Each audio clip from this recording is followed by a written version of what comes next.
আজকেও একটা নতুন ব্লগ শুরু করছি। তো আজকে কিন্তু একটা সুন্দর দিন, খুব একটা গরম নেই আবার খুব ঠান্ডাও নেই। তো আজকে যেহেতু সকালবেলা স্কুলে যাবে, তো তার জন্য অনেক কিছু কাজ করতে হবে। যখন স্কুল থাকে না তখন একটু চাপ কম থাকে। স্কুলে যাওয়ার জন্য সব কিছু রেডি করতে হয়, টিফিন রেডি করতে হয়, খাবার রেডি করতে হয়, তার জন্য তো বাসি কাজটা সেরে আমি এখানে জামা কাপড় কটা বাইরে বার করে দিচ্ছি, ব্যালকনিতে দেবো। বাইরে ছাদে দিতে পারবো না, বৃষ্টি হচ্ছে সব সময়, তার জন্য বাইরে দিচ্ছি না, ব্যালকনিতে মেলে দিই, হাওয়াতে যেটুকুনি শুকিয়ে যাবে। আমি এবারে নাইটিটা চেঞ্জ করে নেবো। নাইটিটা চেঞ্জ করে রান্নাঘরে যাব, স্কুলের জন্য টিফিন বানাতে হবে। তো সব কিছু রেডি করব। সবজি দিয়ে আজকে চাউমিন বানাবো, তো তার জন্য সবজিগুলো কেটে নিয়েছি। আর চাউমিনটা সবজি দিয়ে ডিম দিয়ে তৈরি করব। আর আমার ছেলে মেয়ে দুজনেই চাউমিন খেতে খুবই পছন্দ করে, তার জন্য আমি চাউমিনের সাথে সবজি দিই, সবজি দিয়ে চাউমিনটা বানাই। তরকারিতে সবজি দিলে খায় না, কিন্তু এই চাউমিনের সঙ্গে সবজিটা থাকলে কিছু বলে না, খেয়ে নেয়।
মেয়ের শরীরটা ভালো না, তাই ও স্কুলে যাবে না, কিন্তু ছেলে স্কুলে যাবে, তাই ছেলেকে এখন রেডি করে দেবো। দিয়ে রেডি হয়ে গেলে তারপর আমি রান্নাবান্নার দিকে যাব।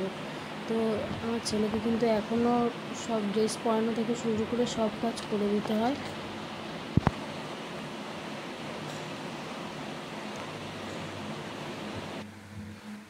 আর আমি এখানে মাছ সব ধুয়ে পরিষ্কার করে নিয়েছি, সবজিগুলো কেটে নিয়েছি। এই ট্যাংরা মাছটা দিয়ে আলু বেগুন দিয়ে ঝোল করব, আর পটল দিয়ে চারা মাছ আছে, চারাপোনা দিয়ে পটল আলু দিয়ে তরকারি করব, আর কাঁকরোলটা ভাজবো। তো আমি একে একে সব কিছু রান্না করব। তো ভিডিওটা কন্টিনিউ দেখতে থাকো, আর প্লিজ আমার চ্যানেলটাকে সাবস্ক্রাইব করে আমার পাশে থেকো।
এবার কিন্তু আমি ব্যালকনিতে চলে এসেছি। ব্যালকনিতে আমার কিছু গাছ আছে, এবার কিছু গাছ আমি নতুন করে ডেকোরেশন করব বলে আমি কিন্তু ব্যালকনিতে এসেছি। আর এরকম ধরনের দুটো আমার কাঠের স্ট্যান্ড ছিল। এই কাঠের স্ট্যান্ডগুলোকে আমি এইভাবে ভেতরে মাটির মধ্যে বসিয়ে দিয়ে, এটা হচ্ছে নীলকণ্ঠ, জোড়া নীলকণ্ঠ গাছ। তোমরা আগে হয়তো আমার আগের ভিডিওতে দেখেছো।